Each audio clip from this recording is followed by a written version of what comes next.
The test is in 4 parts: Part 1, Part 2, Part 3, and Part 4. Now look at Part 1. Part 1. You will hear a telephone conversation between an employee of an airline company and a customer. You have 30 seconds to look at questions 1 to 6.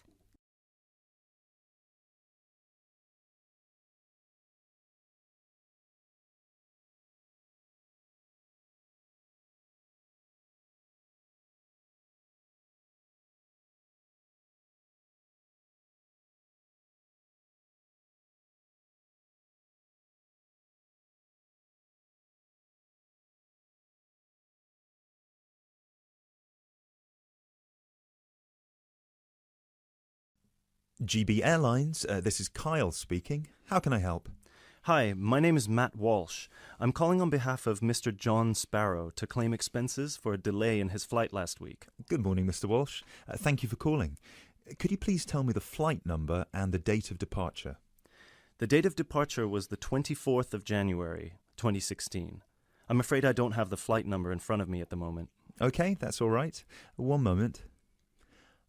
Could you tell me where was Mr. Sparrow departing from? He was departing from Athens. Is that Athens, Greece, or Athens, Georgia? Athens, Greece. Right. And what was the destination? It was Heathrow, London. Right. We've got 2 flights from Athens to London, Heathrow, on the 24th of January 2016. Was it the 3:25 p.m. flight or the 9:45 p.m.? It was the later one, 9:45. Okay, so the flight number is GB1011. Right, okay. Okay, yes. I can see that Mr. Sparrow's flight was cancelled and he was booked on the next flight on the 25th of January at 3:25 p.m. Is that correct? Yes, that is correct. According to our system, one of my colleagues spoke with Mr. Sparrow on the phone on the 24th to inform him of the cancellation and offered to book a hotel for him for the night, but Mr. Sparrow preferred to book one himself. Yes, because he didn't want to stay near the airport, as the next flight was in the afternoon. Yes, of course. Could you tell me which hotel he stayed at?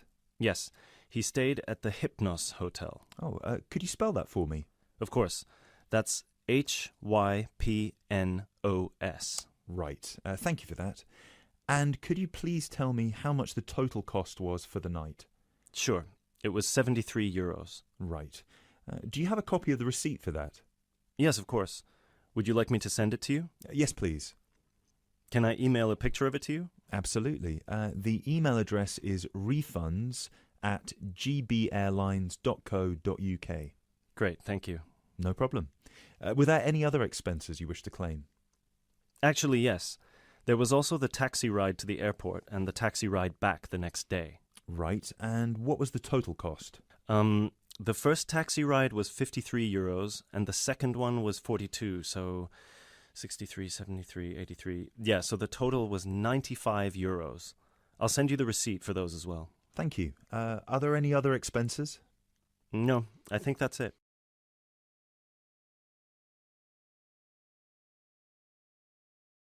You now have 30 seconds to look at questions 7 to 10.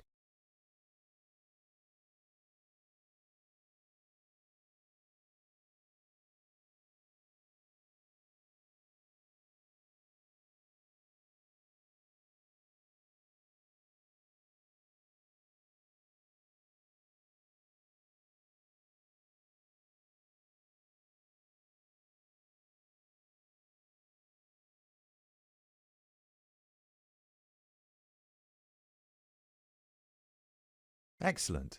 So if you could please send us the receipts for the hotel and the taxi rides, and after we receive them, it should take about 48 hours for the funds to reach Mr. Sparrow's account. Perfect. Thank you so much. My pleasure. Is there anything else I can help you with? Actually, yes. There's one more thing. Mr. Sparrow complained about the meal during the flight. He said that it was a bit bland. Right. So he asked me if it was possible to switch to a different meal option for his upcoming flight to Kiev next week. Right, of course. Just give me a minute, please. Right, I see that Mr. Sparrow had the light meal option for his flight to London, and you would like to change that. What would you like to change it to? What are the other options? We've got 12 different meal options. Would you like me to list all of them for you? Well, Mr. Sparrow has told me that he would prefer something without meat. How many of these do not contain meat? We've got 3 meal options without meat. We've got the vegetarian option, the vegan option, and the Asian vegetarian. What's the difference? There's a variety of different dishes served with each option. For example, next week the vegetarian option will be a small spinach and feta cheese pie, a bread roll, a salad, and tropical fruit. And the vegan option? The vegan option doesn't include any dairy products, and it also doesn't include fowl, eggs, or honey. I'm afraid I don't have the specific menu for this week, but I can email it to you as soon as it becomes available. Oh, could you do that? That would be great. Yes, of course. I can email you a detailed description of all the meal options if you like. Yes, please. No problem. Please do not forget to call us back to change the meal option. You need to do that 48 hours before the departure time for international flights and 24 hours for domestic flights. So 48 hours for this one then? Yes, exactly. Perfect. Oh, no, I'm sorry. Transatlantic flights require 48 hours. All flights within Europe require 24 hours. So in this case, you will need to call us 24 hours in advance. I apologise for that. Okay, great. So, could I please have your email address so I can send you the menus? Certainly. It's matt.walsh@sparrowlimited.com.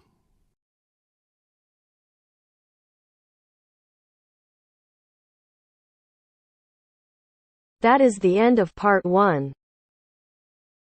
That's the end of section 2. You now have half a minute to check your answers.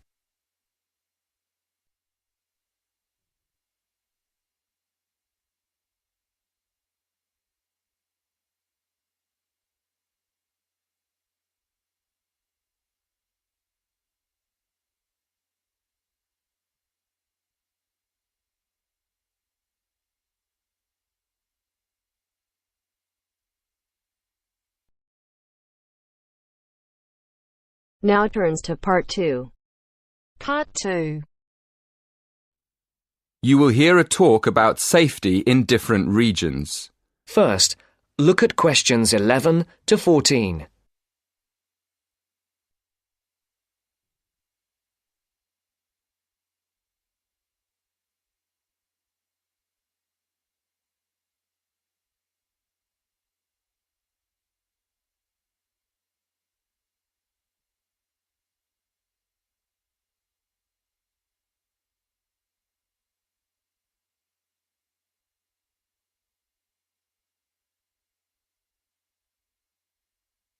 Listen carefully. Good evening, everyone. It's great to be here to talk to you about staying safe on holiday. Before I came this evening, I did a little research on where students like to go for their holidays and came up with 2 different regions, Latin America and India. So, I've been looking at the crime figures for both areas, and I thought I'd start by talking a bit about that. Then I'll give you some advice about how to avoid becoming a victim of crime. Okay, first of all, let's look at what kinds of crime are committed most in different regions. Okay, I'll start with India. Generally, India isn't thought of as a dangerous place for individuals, but there has been an increase in handbag theft in recent years. So keep an eye on your bag when you're out in the street. Right. Now, let's look at Latin America. Of course, you do realise that not all Latin American countries are the same, but it is true to say that guns are used in a high percentage of crimes across the region. Looking at the figures, it seems that gun crime is a serious problem throughout. Before the broadcast continues, look at questions 15 to 20.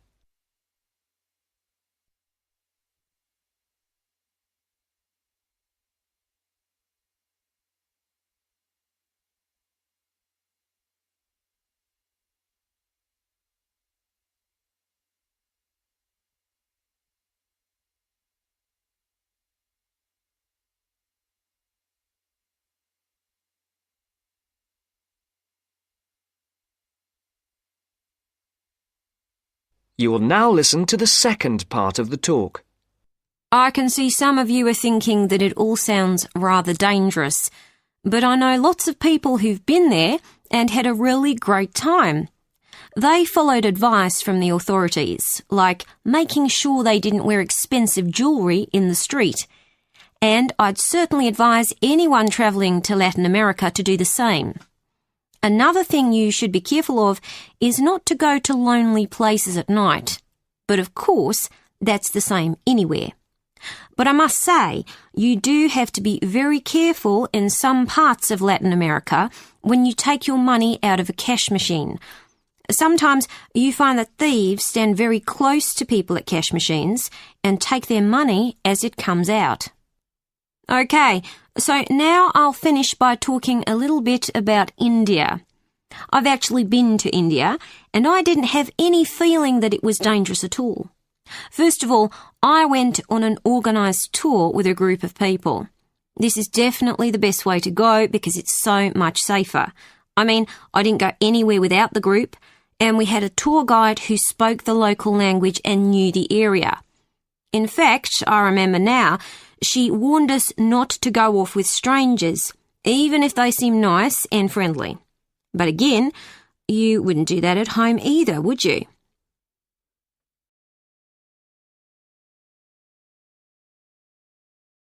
That is the end of part 2.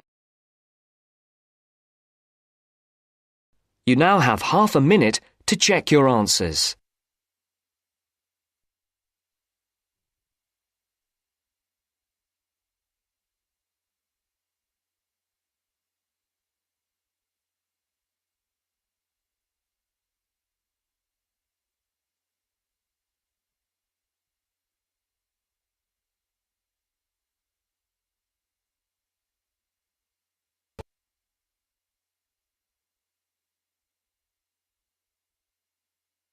Now turns to part 3.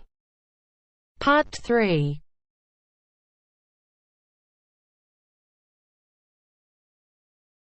You will hear a conversation between two students working on a presentation. You have 30 seconds to look at questions 21 to 24.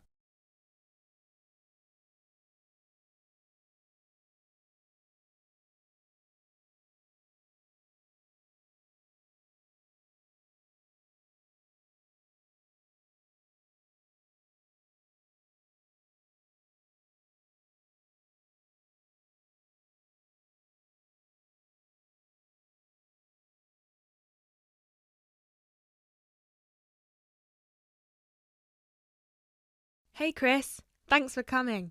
Are you ready to practice our presentation for tomorrow? Yeah, just give me a moment to switch on my laptop. There we go. Okay, what do you think? Wow, that actually looks really nice. Well done. So I've put the title up here in the middle, Reasons People Move Out of Their Parents' Homes. I thought we could start with the general graph outlining why people fly the nest at any age, and then we could break it down to age groups and social or ethnic backgrounds before we get into how our findings fit into what sociologists say about leaving a parent's house and what the effects of the timing and the circumstances of your decision can be. that sounds good to me. So we can start with the bar chart here. Do you think they'll be able to read the tiny letters here? No, which is why we'll have to read them out to them. Okay, so we could take turns then. I'd start with bar A, which says that the number one reason that young people leave home is to go to college or university. Exactly. And then I'd go on to the second bar, which gives the number of people who said they felt smothered by their parents' control over their lives and decided to get their own house to avoid that. Right. Then in bar C, we've got people who found a job and decided that it was a good opportunity to move away because of their new income. Yep, and then those who didn't feel exactly smothered by their parents per se, but more so because of the lack of room in their parents' house and the fact that their parents were around pretty much 90% of the time. Maybe we should move this bar so that it can be next to bar B, since they seem to be quite similar to each other. Well, actually, that's why I kept them separate. But maybe you're right. They would lead smoothly into one another. So that means that jobs will now be bar D and bar E. Bar E is about those who moved because of their partner or spouse. Right. And then at the end, we've got those who were pushed to leave by their parents and those who left because of a conflict at home. I guess at this point we should mention that, as expected, we had almost 0 people reply that they left home because of emancipation or abuse, despite the fact that our study was conducted anonymously, probably because the participants didn't feel confident enough to share such private details with us. Or maybe just because there was no one in our pool of participants with such experiences. Yeah.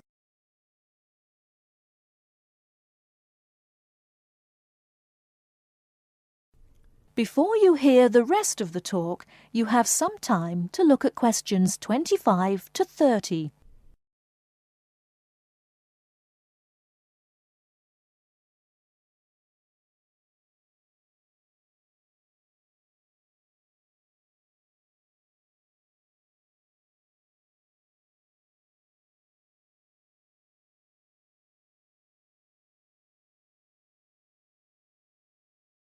Now listen and answer questions 25 to 30.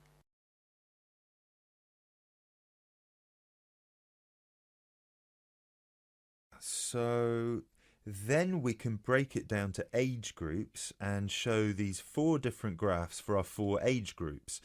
Under 18s, 18 to 20, 21 to 24 and 25 and above. Shall we take the graphs by age, or should we start with the second group? What do you think? Because we haven't got that much data on under 18s, and starting with 25 and above would also feel a bit strange to me, seeing as it was our second smallest group, and most participants were between 18 and 24 when they moved out of their parents' home. Yeah, you're right. Perhaps we should start with our 2 biggest groups and then move on to the other 2. So, you can present 18 to 20, and I can present 21 to 24, and then we can maybe present the other 2 groups together. I think it's best if we present them separately, since the findings are so different. Yeah, I guess you're right. So, I can present the under 18s, and you can present the 25 and over. Perfect. Or, wait, should we do it the other way round, so it flows more naturally? Yeah, sure. And then we can include a brief note at the end for those who haven't moved out yet. Yeah, great.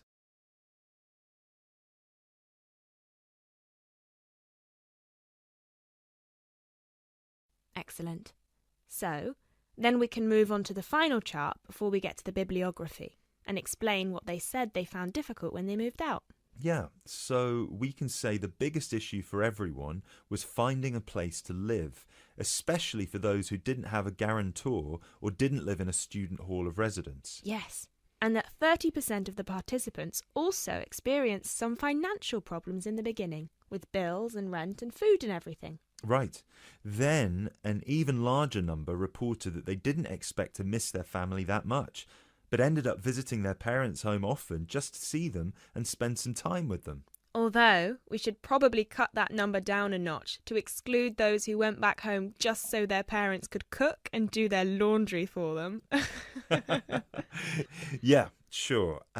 Anyway, then we should finish off with the final issue, which was flatmates. Oh yeah, so we should say that a whopping 67% complained about the people they had to live with, and that they were often dirty and inconsiderate. Right. Great. So then we can move on to how our findings fit into...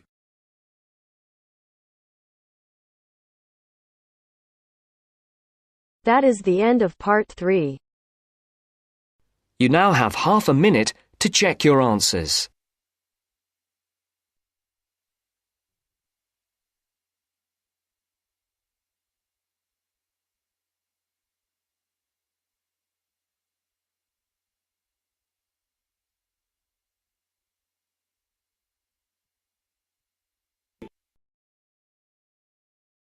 Now turns to part 4.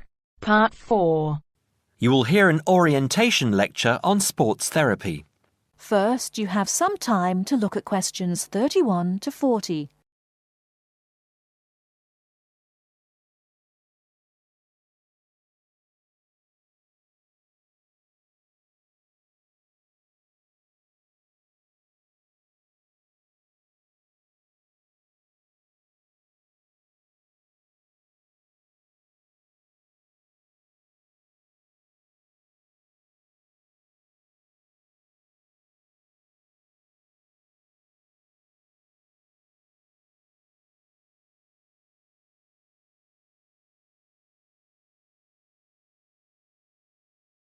Now listen carefully and answer questions 31 to 40.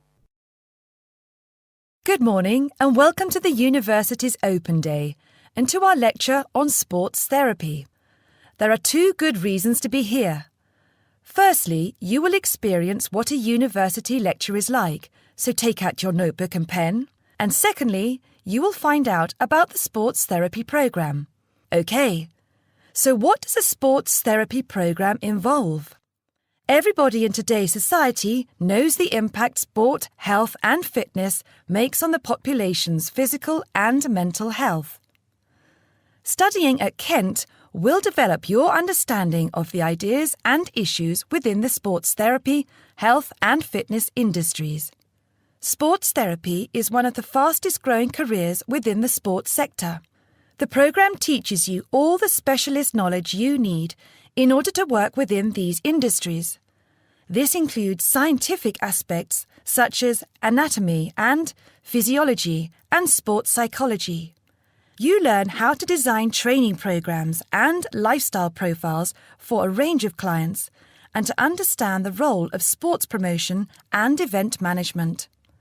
The degree also covers the treatment and prevention of sporting injuries and the importance of referral programs.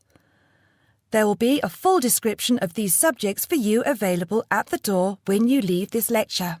Now, just to talk a little about teaching and assessment. The program involves taking part in and designing practical sports sessions, lectures, small group seminars and private study. On average, you have 6 lectures, 3 practical sessions, and a 1-hour-long seminar per week, and you also spend additional time developing your coaching and theoretical knowledge in real-life situations. At Stage 1, the first half of the year is assessed by 100% coursework and observed assessments. A majority of the modules also have written exams within the final half of the year, with the rest practically assessed. Stage 2 and 3 assessment varies from 100% coursework to a combination of examination and coursework, usually in the ratio 50-50, 60-40 or 80-20. You're probably wondering what career paths you can take once you've completed this degree. Well, careers can vary from employment in health and fitness clubs, sports injury clinics, sports development within local authorities, or with national governing bodies of sport, working in community leisure or sports attractions, self-employed personal trainer or sports therapist. There are some requirements you need to fulfill to enter this course. International students can qualify with the following: school certificates and higher school certificates awarded by a body approved by the university, matriculation from an approved university, with a pass in English language at GCSE O-level or an equivalent level in an approved English language test, passing one of Kent's foundation programs, provided that you meet the subject requirements for the degree course you intend to study, or an examination pass accepted as equivalent to any of the above. In order to enter directly onto a degree course, you also need to prove your proficiency in English, and we ask for one of the following: average 6.5 in IELTS test, minimum 6.0 in reading and writing, Grade B in Cambridge Certificate of Proficiency in English, Grade A in Cambridge Advanced Certificate in English, a pass overall in the JMB/NEAB test in English for overseas students, with at least B in writing, reading and speaking modules, a TOEFL score of at least 580 written test or 237 computer test. If you haven't yet reached those standards, Kent runs a foundation course for international students, which gives you a year's academic and language training before you begin on your degree. Right, that's about it. Any questions? That is the end of part 4. You now have half a minute to check your answers.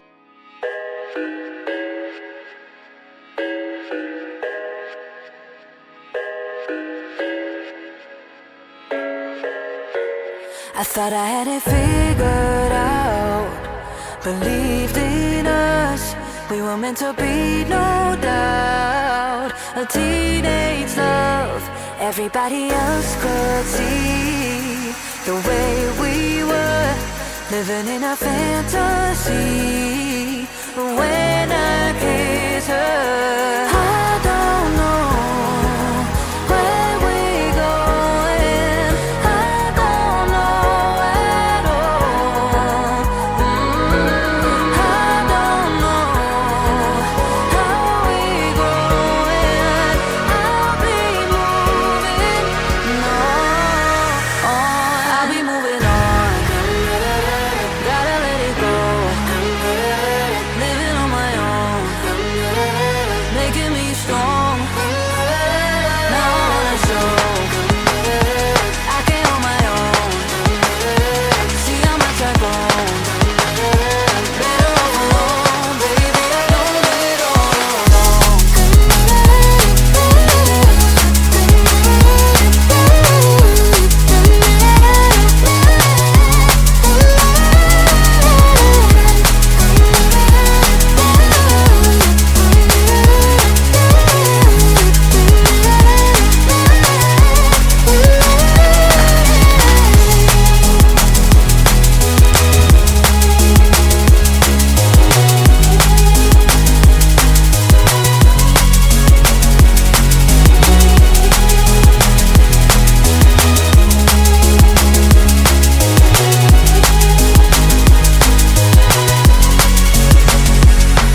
So sorry for the heartache and saying goodbye, for wasting your time, for wasting your time.